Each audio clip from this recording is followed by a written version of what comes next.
Welcome to our webinar, HOAs and Your Solar Rights, as part of the 2020 National Solar Congress. My name is Aaron Such. I'm the Mid-Atlantic Region Director for Solar United Neighbors.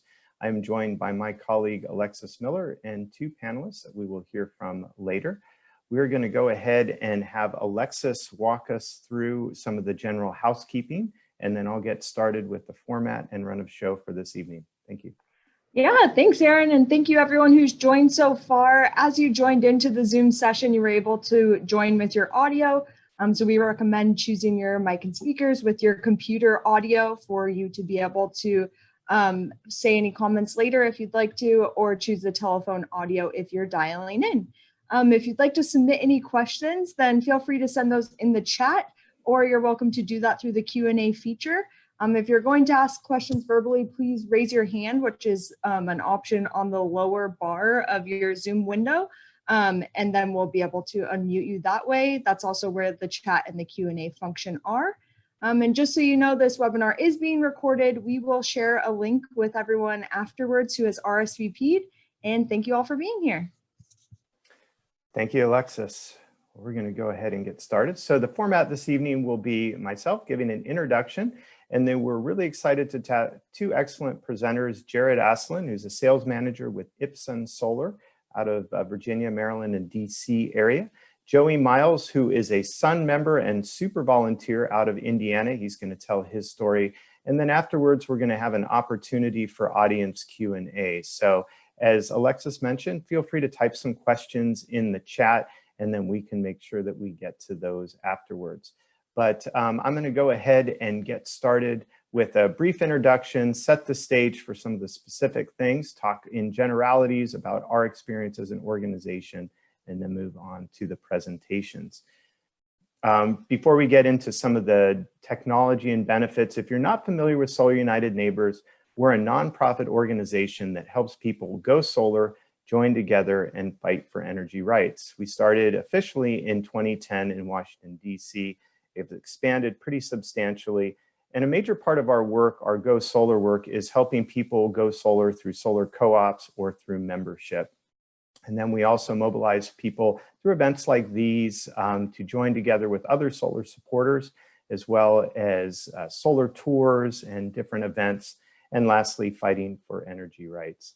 So solar and HOAs is a big topic and a big challenge that we deal with essentially in all of our states that we work.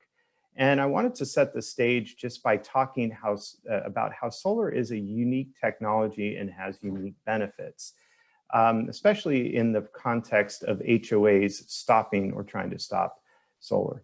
So it's worth noting that it's a unique technology on a home because it reduces energy burdens. There's very few other technologies besides energy efficiency that you can install on your home that reduce your bills monthly, and it's an investment for the long term. The systems last 25+ years. The other unique value proposition is that when you couple on-site solar with battery storage, you have resiliency in the case of a grid outage. In our work in Florida and Puerto Rico, we have seen no other ways to keep the lights on in a grid outage, no other better way than solar coupled with battery storage. We're also seeing that with the California wildfires, where you have a central transmission grid that's really vulnerable. Well, having that on-site backup, battery backup helps provide those resiliency benefits. Also, it increases home value. There is a lot of different studies and data showing an increased correlation with solar panels on your home and increasing its value. And my question is how could it not increase its value? You're taking care of a major expense with a piece of technology that has no moving parts and very little maintenance. Also, there's a lot of perceptions among some HOAs about the technology. So it's important to bridge the reality versus some of the perceptions. And the reality is that the technology is very modern, and some of the perceptions amongst HOAs is based on maybe some of the old 1980s solar thermal systems or some of the very much older pieces of technology. Well, the truth is a good example on the right-hand side are those black on black and very flush to the roof. Also, solar is not a fad. It's not going away. In fact, the solar is one of the fastest growing energy technologies. It's the type of technology that employs the most energy workers in the United States. And it goes without saying that enables business and economic development. And just one interesting fact from the Solar Foundation is that 50% of all solar jobs in the United States are in residential solar. It is by far the biggest employment sector within the solar sector itself, even more so than commercial utility scale. So that's just worth noting. And of course, the benefits in clean local energy. You are, again, with this piece of technology, able to build clean local energy into your community. Makes it pretty unique. And lastly, this is an issue that in our divided times has broad bipartisan support. Republicans like it just as much as Democrats. And our experience is that it's one of the few things that can unite people of different ideologies. So there's a wide-ranging support for solar, and it transcends political and demographic boundaries. And lastly, it's a property rights issue. You have the right to put something on the home that you invest in that's going to give you all of these benefits. So moving to just a little bit of an overview in our work. In the United States, there's about 25 states that have some type of solar rights and easement by state. The solar rights, the blue is the stronger and the yellow is the less strong. And even in a state like Virginia, which I'm going to talk about here, our experience, even solar rights and laws can be less ideal. So just because it's blue doesn't mean it's perfect, but the ones that are white mean that they have really no solar rights statute. And that is determined on the state house level. So your state legislature is usually the one that determines those types of solar rules and solar rights. Moving on, I don't know, Alexis, if you might be able to post the link, but if you haven't read it already, we have a best practices of our our HOA guide. And it gives you a really helpful step-by-step process. Just to summarize, you should really know your solar rights, learn about your HOA, plan your approach. Another important thing is to talk to your neighbors, grow that solar support in your neighborhood. That might involve meeting with your HOA board, overcoming objections, and hopefully number 7, celebrating your solar success. So if we can maybe put that in the chat or provide that to folks, that is a really helpful resource. So a couple case studies, and I'm going to paraphrase some of the work that our Pennsylvania director, Henry McKay, has shared with me. Joey afterwards is going to speak about his experience in Indiana. But even though Pennsylvania welcomes you, Pennsylvania doesn't really welcome HOAs or solar in HOAs. This is a challenging state. If you remember the previous graphic, it was one in white. It has no laws or protections for solar HOAs. In fact, it makes it free for HOAs to block or modify the design of residential solar arrays. So not ideal. But there was legislation that was introduced to try to fix this in March of 2019. It was SB 436, and that was aimed at prohibiting HOAs and other unit associations or community associations from prohibiting or restricting the installation or use of a solar energy system on a detached unit. It did not even allow the HOA some leeway to modify the design of the solar. So it was a pretty strict piece of legislation. It attracted about 9 co-sponsors, 8 Democrats, and 1 independent. And unfortunately, it did not receive a hearing or a vote, so it was unsuccessful. I think the good news is that there's always the next legislative session, and every time you pass a bill that's non-successful, you're still educating legislators. So that might be an opportunity. So our work, in the absence of a solid, clear solar access law, SUN has been helping homeowners and HOAs with the Action Toolkit, and it's designed to diffuse and overcome HOA opposition to solar. So we've been working in Pennsylvania for a couple years, and definitely a challenge, but the good news is you keep building support, and hopefully we can change that legislation. Where I base as a Mid-Atlantic Region Director, I also direct the Virginia program and have been working in Virginia since officially our program started in 2013. I've been here since 2014. And the history is that in 2014, Virginia established a reasonable restrictions law for HOAs. And it said that, like it says, HOA may establish reasonable restrictions for solar on their communities. Unfortunately, that was interpreted unreasonably in our view, in our experience. And we saw restrictions from not allowing solar panels to face a street or to be visible, or that they dictated that they were on the back of a home. And of course, with solar, that really limited the production of, if you had to put something on the north-facing roof, for example, severely limited the production, or it increased the cost of the installation by putting it on an area where you might have to include more panels to get to a desired level of production.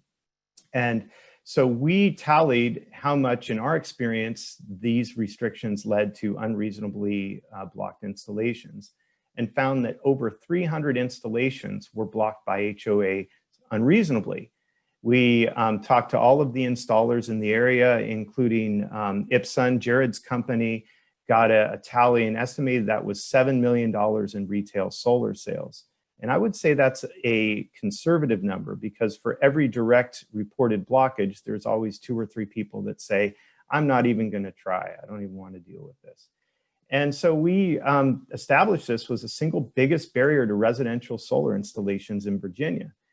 And Virginia has come a long way, but we've had some headwinds as far as utility barriers, but it was really interesting to note that this was the single biggest barrier. Another part of our work is we have a listserv, a community in all of our states. And I like to say, if I had a nickel for every listserv post or every email I got from somebody saying that their HOA was blocking solar installations, I would be a millionaire. Because without exaggeration, it was at least 2 or 3 emails or notes to us and to the listserv a week. So where did that lead? It led with a solution, and this was last year in the 2020 session.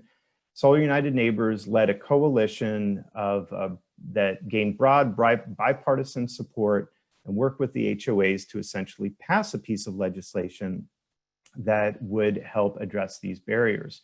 And the piece of legislation, or the vehicle, was HB 414, SB 504. And what it did is it gave a criteria that defined what was an unreasonable restriction. And it gave it a specific criteria. And that was if it increased the cost of the system by 5% or decreased the production of the originally proposed system by 10%. And that was, very helpful language. It allowed us to go in and put something more specific on what was being interpreted in a pretty unreasonable way. Part of this also was working with the HOA folks, which I'm going to talk about here in a second. And so part of the compromise was that this criteria had to be established by an independent NABCEP certified installer in Virginia. So in order to get the bill passed, we had to have this language. And the idea was to have somebody who was independent from the installer that was trying to sell the system, but that had that certification and expertise to say, hey, this is a unreasonable restriction for X, Y, and Z. So just some of the lessons learned. As much as I'd like to say this was a replicable success story and it's easy for all states to do, it's going to take a lot of organizing and on-the-ground presence. We've been working in Virginia since 2014 and literally 5+ years in order to get this legislation passed. But it took real people and real stories. So in doing so, our organization focused on homeowners of diverse political beliefs, of diverse geographic areas in Virginia, telling their stories about how they've been blocked. Also, it involved the industry. So luckily, we were able to have established really good relationships with the local industry association, installers like Ipsun and Jared, and folks that we've worked with to make the economic case. Making the economic case was very, very helpful. When you talk about solar to some legislators, their eyes might say, okay, here's another environmentalist making a solar case. When you say, listen, this has been $7 million worth of retail solar sales that's been blocked, their eyes start to open. The other lesson that we found is helpful is build a broad coalition of support. So we spoke with industry folks, environmental organizations, you know, a lot of different actors or a lot of different constituencies. And I guess we had the advantage is that, you know, most people don't really like HOAs that much. You know, on the scale of, you know, likability, you know, puppy dogs and apple pie being on one side, HOAs would be on the other side for the most part. So that was helpful. But in all seriousness, we did engage the opposition. Opposition is, you know, maybe a strong way to put it. But the folks that represented the HOAs in Virginia are called the Community Associations Institute. And we worked really diligently with them, found them to be reasonable, found them to be interested in solutions, identifying bad actors, good actors, and best practices.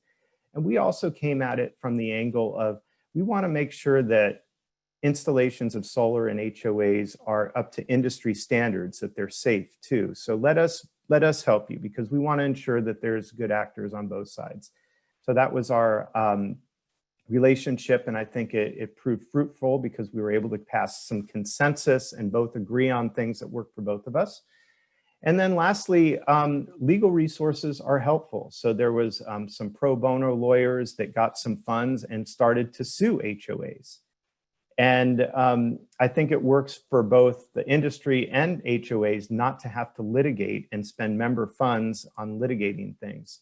So it's a last resort, but if you have folks that are interested in providing pro bono legal support, that could also be helpful.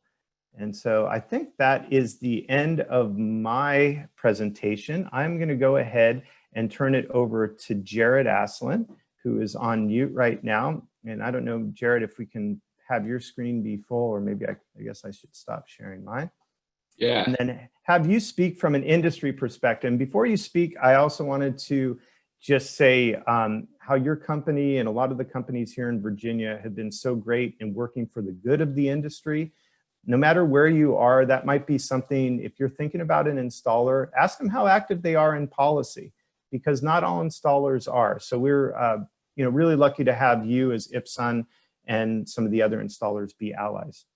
Yeah, and thank you for your help with the HOA bill. You're saving us a lot of revenue that we were losing before.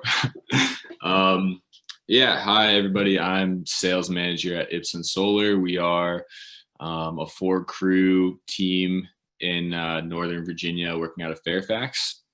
A little background on Ipsun. We were started in 2016. So we've been around for 4 years, founded by Joe Maramati and Hervé Billiot, 2 guys that work together at the Department of Energy together. And yeah, maybe for that reason, feel a little bit more comfortable trying to work in policy, and excited to be helping Virginia move forward a little bit in terms of HOAs. So we mostly run into HOAs in Virginia. A lot of suburbs around Northern Virginia where we work. So we pretty much, maybe 50% of the time where we're installing will be in a HOA. So it's pretty frequent. If you are considering solar and you're in a HOA, I'd say the number one thing, and we have a lot of customers that are on the board of their HOA. So if you have the opportunity to get involved with your HOA, I think that's probably the most powerful thing you can do to help get your solar passed. I was interested to learn that most HOAs are not that big, at least in Virginia. We have HOAs that are 20 houses, sometimes 10 houses. So I think your odds of being on your HOA board might be higher than you might initially think. That's helpful. And then what everyone needs to do when they get solar in a HOA is get approval from the architectural review board. Typically on their website, they will have a form with the guidelines. Most of them are being adjusted to the new law in Virginia, which is great, to be a little more open to solar. Typically in Virginia, at least, they will say, prefer to be on the back of the house. They prefer you to use all black panels, which we do anyways, which is sort of just an adjustment that we made towards our market. And we have those backstops in place if they try to get us to move panels from the front of the house to the back of the house and it hurts production, then we have the law to work with. Same thing with if it increases project costs, like having to add more panels to get to 100% offset. We have this new law to work with, which has been really great. Aaron showed the numbers about, we're thinking around $7 million in revenue loss since 2014. I think about 500,000 of that is probably Ipsun. And we were just started in 2016, but at least towards the beginning of us as a company before this law came out, pretty regularly we would have HOA projects have to get canceled. It was like almost as frequent as like somebody's roof being too old and HOA denying solar were like our two biggest things, and those really shouldn't be equivalent. So I feel for those people in Pennsylvania that are running into these issues that I'm reading about in the chat. But let me see. And then, I think Aaron mentioned there's a clause in the new law in Virginia that says that if a NABCEP certified company, basically they have to verify that moving the panels to a different section of the roof would cause the system to produce less power. Basically just like a third-party verification of an industry professional saying that your solar, that the salesperson is telling the truth to the HOA, basically. We've had to do that a few times and it's been nice. We've had to work with some of our competitors a little more closely than we usually do. And we're just like trading off verifications with them. We do theirs, they do ours. It takes like 10 minutes each verification. So it's really not too bad.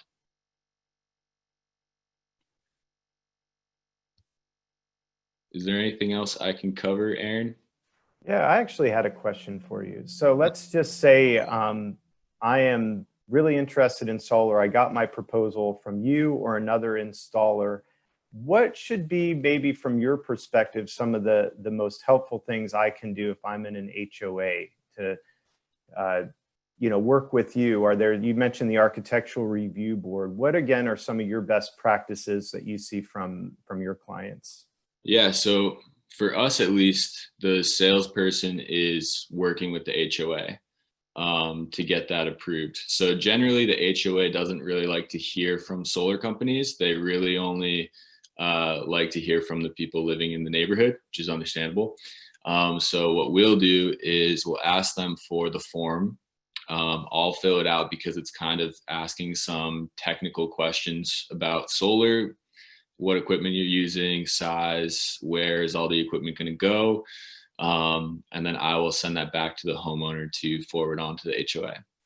So in terms of considerations, your solar salesperson will probably be trying to stay off the front of the house if it looks like a HOA kind of neighborhood, or if you're in the town that has a lot of HOAs. So they should be doing most of the considerations for you. But in general, it's just all black panels. Sometimes they'll want you to add a black skirt, like the piece of metal that makes it a little more aesthetically pleasing. And I know Tesla does the fancy ones that go all the way around. So there are some options to make it look a little bit nicer and have the HOA okay with it. But the solar people should be adjusting the proposal to their understanding of the HOA's rules. Great. Yeah, that's really helpful. Well, I'm sure we'll get to a little bit more questions afterwards. I would like to turn it over to Joey Miles. So Joey Miles is our super volunteer son lifetime member working in Indiana. And I think it's interesting to hear his firsthand experience. So Joey, if you can go ahead and share your screen. All right, thanks, Aaron. Let me go ahead and get this up here. All right. You all see that? Yes, sir. Great.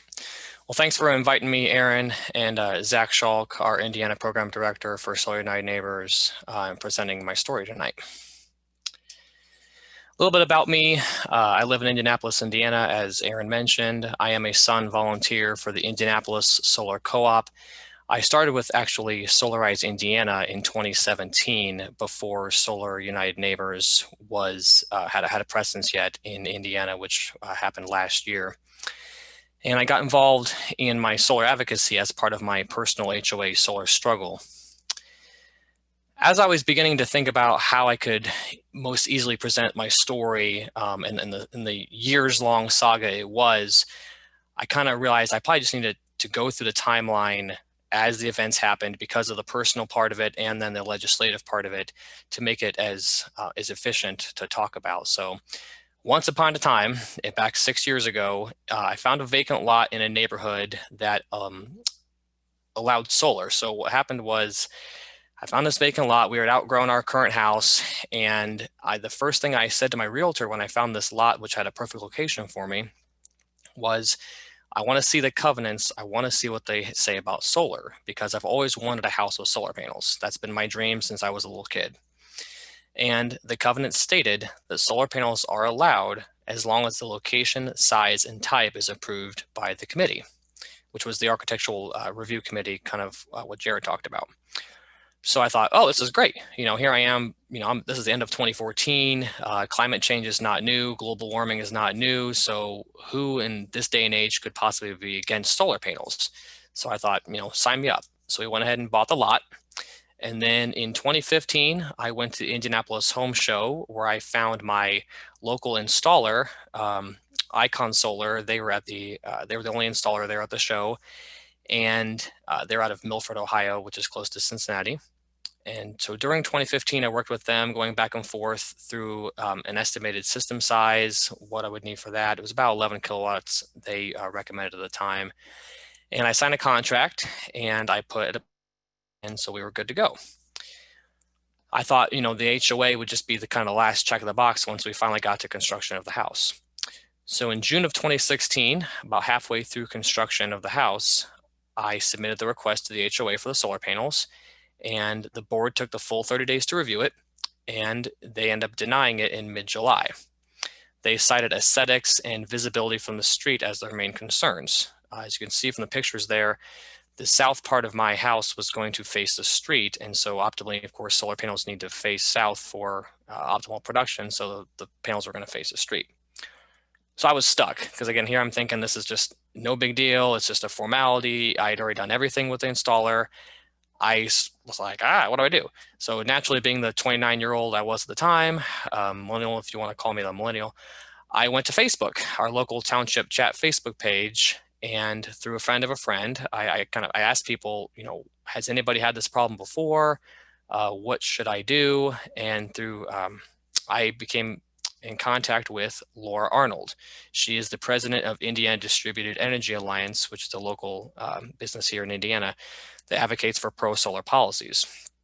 And she had been trying to get someone to help convince legislators why this was needed to be a law in Indiana for quite some time. And so I agreed to fight on that front too.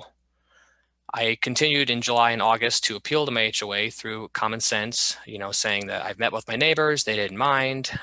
This is not really an eyesore. Nobody really cares about this. Like, what is the big deal here? I'm not trying to put up a shed, which I know is clearly unallowed. I don't see the problem here. And of course, they still resisted. I went back and forth with them, like I said, and in September of 16, they finally did approve a request for 29 north-facing panels, provided that the solar panels were not visible from the streets abutting my lot. As you can see from the lot picture there, I am on a corner, so there is plenty of street view, so that was going to be a challenge inherently. So that was the approval I received initially. I also met with my state Senate candidate, Aaron Freeman. Laura set that up because her political savviness, she was an expert on other laws, and so she found a good example from Texas. It is a solid HOA solar law, and so she figured, hey, they can do it, so can we. This has got to be appealing to Republican legislators. Here in Indiana, we are Republican, and so let's try and see what we can if we can use the same thing from Texas. And Aaron Freeman was open to the idea. He said, as long as I win election, we'll see what we can do. So October of 2016 rolls around, and I requested, using the approval that I received in September of 16, I requested 4 additional west-facing panels that would meet that same criteria. And then in November of 16, my HOA approved my October request, and Aaron Freeman won election, the same time as President Trump did. And then all 33 of my solar panels were installed, 29 on the north and then 4 on the west.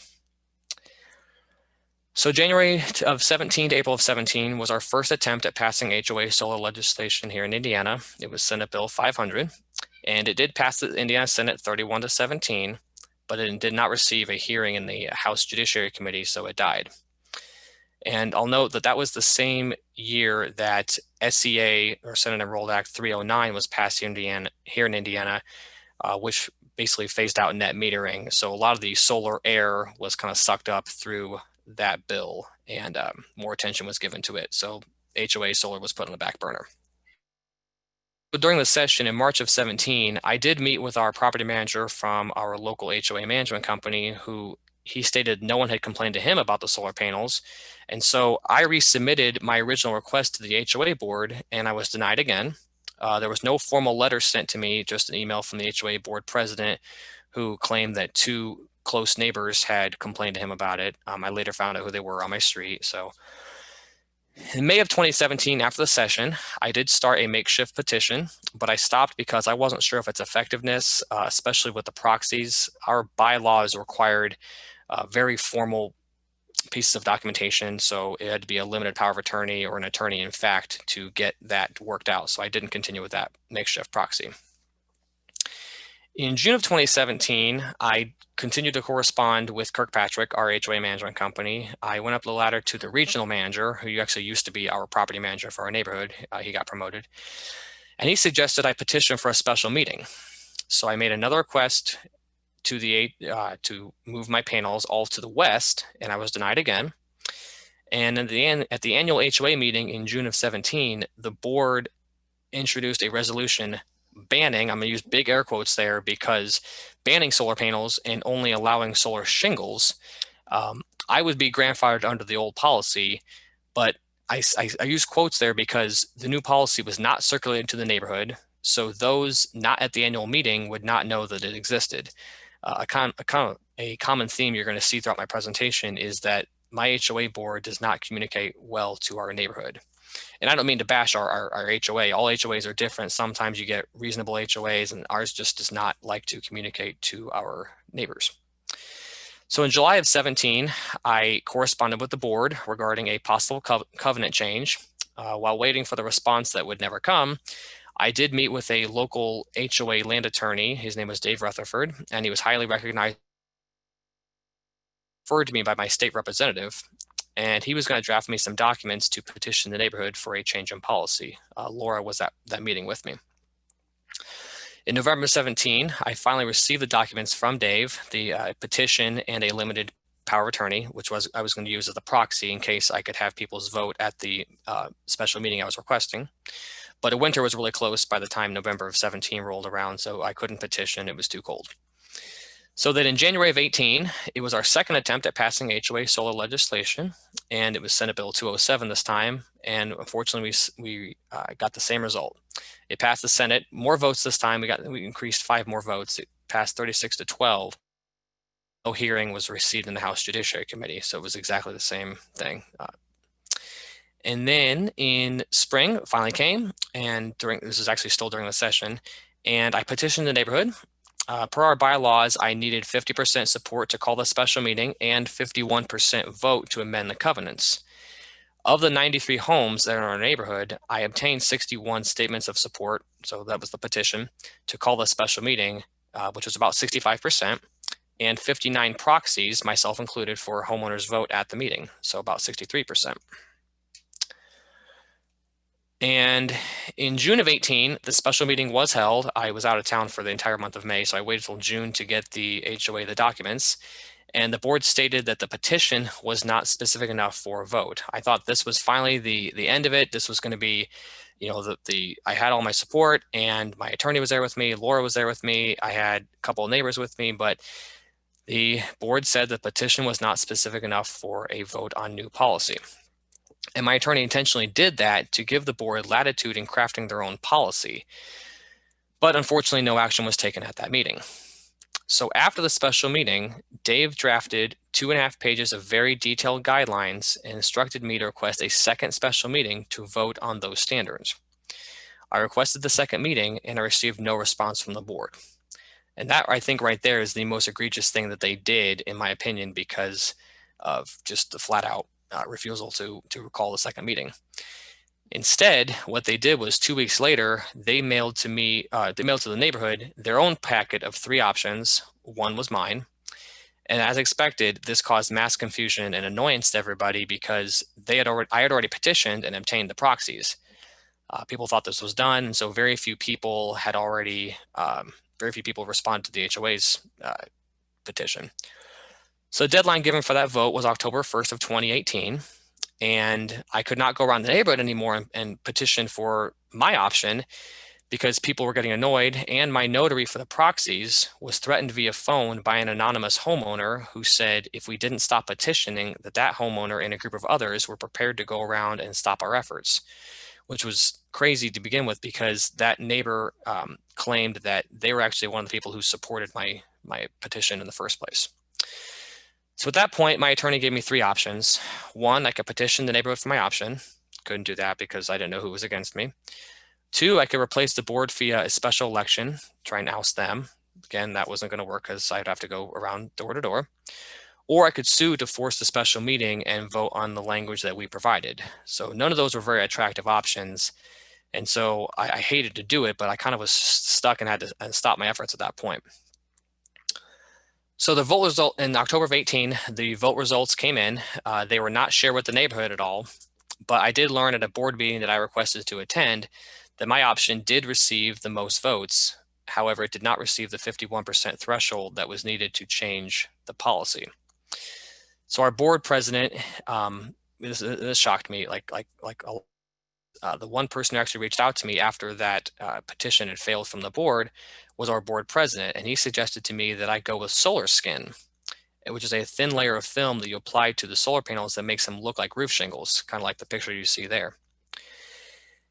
And the board approved, and so within 36 hours of him idea, I had a drawing in the board's email for them to look at. So in November of 18, for relocation of my solar panels with the solar skins applied. I had to wait until after I decided to wait until after the 2019 session to commit in case the legislation was finally successful because we were going to make another try in 2019. So January 2019 rolls around, and it was our 3rd attempt at passing the legislation. This time it was House Bill 1331, and Aaron Freeman had said at this point that, you know, I've already tried twice in the Senate, done instant replay in 2018. You guys need to do something on the House. So it was introduced in the House this time. Different versions passed the House and the Senate. There was bad language added to the bill during second reading in the House in 2019 to make it appeasable to House Republican home builders who wanted it that way, but then we stripped that bad language out of there once it got to the Senate, and so it had to go to conference committee, and we got really close, but unfortunately the bill still died in the House Republican caucus behind closed doors on one of the last days of session because the Indiana Home Builders Association killed the bill. So in May of right after the session ended, I submitted to my HOA board a slightly modified request for the relocation of my solar panels with the solar skins. And in June of 19, I received that approval. And then in August, I had my solar skins applied. My solar panels relocated with the solar skins applied. So then later that month, after the installation was done and all the finished, we caravanned up to northern Indiana, me, Laura, Zach Schalk, and another lobbyist, to meet with State Senator Linda Rogers, who was the former Indiana Builders Association president, to discuss my story and my HOA board's opposition. And so then in January 2020, as a result of that meeting we had in the summer of 19, House Bill 1375 was introduced by my state representative, Mike Speedy, but it said basically HOAs can't prohibit solar if you obtain enough signatures, because I explained to Senator Rogers that even though I had the required number of signatures, the HOA wouldn't hold the second meeting and they blocked me, and I went through the whole spiel. But unfortunately, the bill in this year was not heard in committee at all. March of 2020, been kind of waiting to see what we can do. The COVID has happened, of course, and then in June did not hold their annual meeting, so there's been no election. So you're probably wondering, why have I not tried to get on my HOA board yet? When I first moved into my house in 2016, I was really busy, and I just didn't want to commit to, if I got on the board, I didn't want to possibly be appointed the presidency, because that would have been a big responsibility for me at the time. I didn't really have the time to do it. So now I'm all gung-ho about it. I'm like, put me in, coach. I am ready to be the president. I don't care. We need to get some changes in here. There's a lot of non-communication that happens in our neighborhood. A lot of things that I'd like to get changed, through, of course, a vote, through new covenants, and just change the overall feel of our neighborhood. But unfortunately, our board has not held an election. I know elections can happen virtually, but they just haven't done it. So, and you might be wondering also, why have I not moved yet? I just take my solar panels with me and go to a different neighborhood. Unfortunately, with SCA 309 that happened in 2017, luckily I did get my solar panels installed in 2016 when I did, even though they're on the north side, because SCA 309 in 2017 again phased out net metering. So because I installed my solar panels before 2017, I was able to be grandfathered in under the old clause. So I'm grandfathered in net metering for 30 years. If I move somewhere else and take my panels with me, I have to sign a new interconnection agreement with my utility, and I will be on a new 15-year plan up until 2032. So I will lose a huge financial benefit there. So I'm kind of stuck where I'm at. And there have been a lot of media articles on this story. We did make, in 2018, when we did our instant replay, we made the front page of the Indianapolis Star, which was really great. So feel free to read articles if you'd like.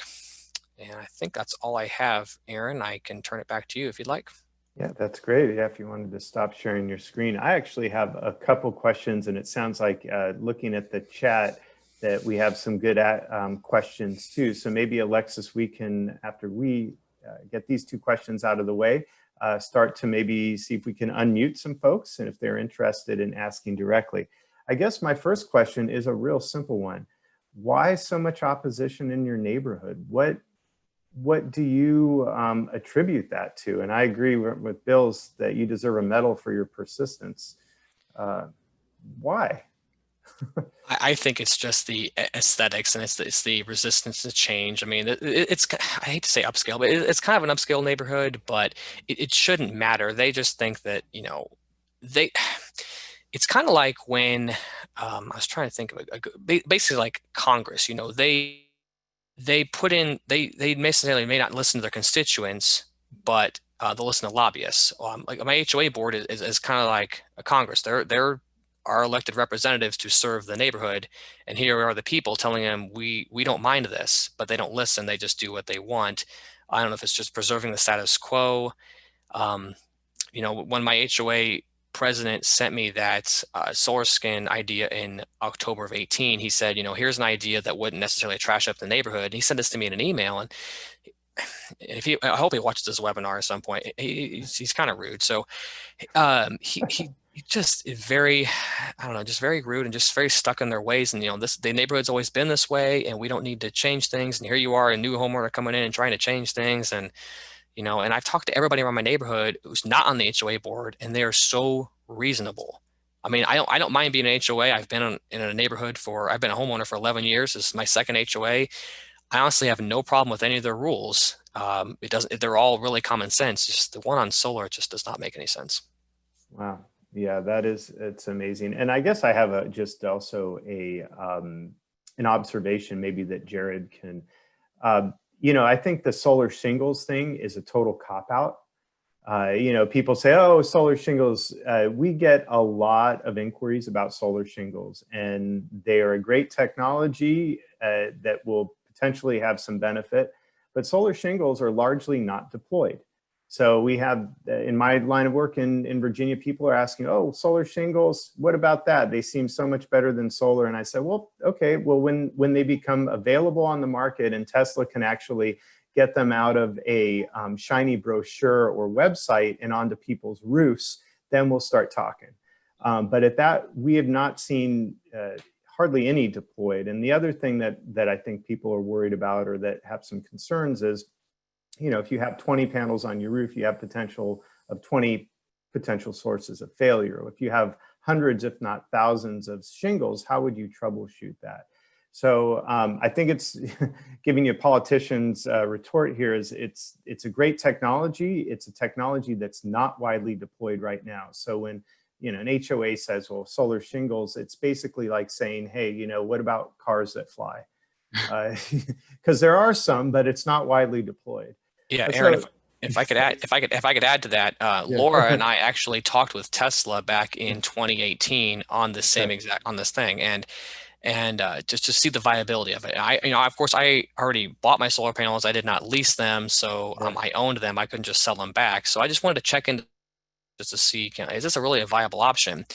They were over twice the cost of my solar panels, and even Tesla said, who's your utility? And our rate, and it's Indianapolis Power and Light. It's about 12 cents a kilowatt hour. They said, there's no way. This doesn't make sense for you. This is going to be like a 35, 40-year payback. It was like $59,000, and I think, pre-tax credit, I'll give you that. But $28,000 was my solar panel cost, and so they said, maybe in New York or California where kilowatt hour rates are higher, but in Indiana, this just doesn't make sense for you. And that's Tesla telling me that. Yeah. Jared, I don't know if you have anything to add, and then we'll get to some questions. Yeah, we're definitely thinking about being involved in Tesla solar shingles once they come out, basically. I mean, they're out. I think they have them on like 10 houses or something. But it takes them like 2 weeks to install a full roof like that. So that just brings the soft costs through the roof. Yeah, I mean, it's not viable anywhere, really. It's like a 20-year payback at the very best. So yeah. Well, great. Yeah. So Alexis, I'm wondering if we have a few questions. I saw a few in the chat that we might want to see if somebody wants to be taken off mute. I don't know if you have one lined up, maybe one in the beginning. Yeah, Kathleen had posted at the start about HOA. How does solar help HOAs financially? Kathleen, do you want to share more of your question? You're able to take yourself off mute now.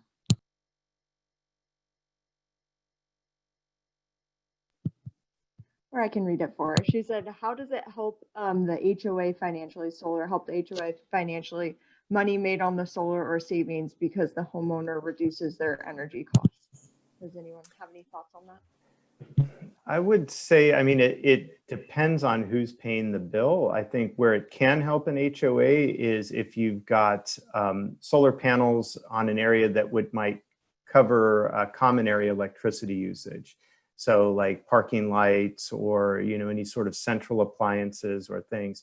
That's what we've seen in our work where, an HOA where it might be an individually metered unit, detached house or unit in an HOA, but they have, the potential for panels on a common area that would reduce costs for all residents, keep it from going up when their monthly assessments. But otherwise, panels on an individual roof are really going to help the homeowners. And that's a good question. Thanks, Aaron. Lorraine, do you want to ask your question about condos and HOAs in California? Hi, I have to, well, I just, I don't know if you can hear me. Can you hear me? Oh, great. We can hear you. Well, we have a lot of flat roof condo buildings here where we live in California, and there were some Laws were changed recently to make it easier for a single condominium owner to make it through the HOA process. So, for example, unless the HOA comes up with a really good reason, the project is automatically approved within 45 days. But there are all the other complexities of getting multi-unit buildings to have solar, and we're trying to figure this out and make solar more viable to condo buildings. And I just wonder if there's anyone else out there working on this, or is there any experience? I'd love to share ideas. You know, I'm wondering if the HOA itself could not own the solar and somehow use the, you know, that might be a legal change also, but somehow use the credits for generation to offset HOA fees or something. I don't know. Trying to open up the rooftops to condo owners. Any comments or thoughts or brainstorms? I don't have anything. It's hard. I mean, I know we sometimes deal with, you know, shared roofs, and that can be an added level of challenge. One thing that I can add is that in some of our engagement with the condo association, with some of the lobbyists, I think we've identified some, you know, resources that we could provide that might show some of the benefits. But yeah, I don't have an easy answer to that. I don't know if any of the other panelists have thoughts. Yeah, Aaron, would community solar be an option here? Potentially, Yeah. potentially. Good point. We have to figure that. That's, yeah, that's potentially an option. I need to learn more about that too. I love Solar United Neighbors. You have such great resources. So, you know, I'm on sort of a steep learning curve for that. But yeah, maybe community solar is the way to go. Yeah. Well, thank you. I think that's a good point. And I know that this recording will be available, and you could send us an email through our Solar Team account, which I think, Alexis, you could also provide. And, you know, this really is to keep the conversation going. You know, Solar United Neighbors, our spirit is we don't have all the answers, but we can connect to people and, you know, help address some of these barriers together. I know that, like, Bill Hopping had quite a few observations and thoughts, and I'm wondering if he'd be interested in being taken off mute and sharing a few of his things that he shared in the chat. Hi, Aaron. This is Bill. Can you hear me? Yes. Oh, I haven't actually ever used a microphone on this old laptop, and I've got headphones on. Yeah, I don't know what I can contribute at this point. I guess I will explain that I'm a semi-retired lawyer. I don't practice real estate law or land use rights law, but if Henry McKay's on, he knows that I got into my own case against my municipality for an unconstitutional law here in Pennsylvania, which is just a dark hole in your map, attempting to suppress my right to install solar panels. The case was eventually settled, but I learned a lot through it. Then after I settled the case, and my panels were already installed, my HOA came after me, as I alluded to, on the behest of a very few people. So I learned some things about this, and when my case sort of became public, there was an article about it in the Philadelphia Inquirer. I started hearing from people all over the state who said, oh my God, you know, what have you learned that can help me with my HOA? And unfortunately, the answer was not much, because the law is different with respect to what states and municipalities can do versus HOAs. But I have talked to some people, and I learned some things in the course of my research about this. And I think I posted, nobody should assume when an HOA comes after you or the architectural board. I'm not encouraging people to raise their fists and say, box with me right away, but don't believe what you're hearing blindly. Read the covenants carefully. My particular example, which is one, was there was no mention whatsoever of solar panels in the covenants. They dated from 1987, and I think they were copied from a model that probably was from the 1950s, because they talk about notices being given by telegram. and an exception to the rules where people can have servants' quarters, which amused me. But this is how old the covenants were. And they came after me and they said, well, we have the right to approve major structural architectural alterations to your house that would require an engineer or an architect plans. And I said, well, I don't require any of that because these are just fixtures on my house. There's no structural alteration going on whatsoever here. Maybe the situation with the Tesla panels that are integrated is a little different, but I guess the lesson is don't believe what you hear. I think Sun's solar kit is great, and it's great practical advice. And I also posted some of the things that I was hearing from the small group that was resisting me.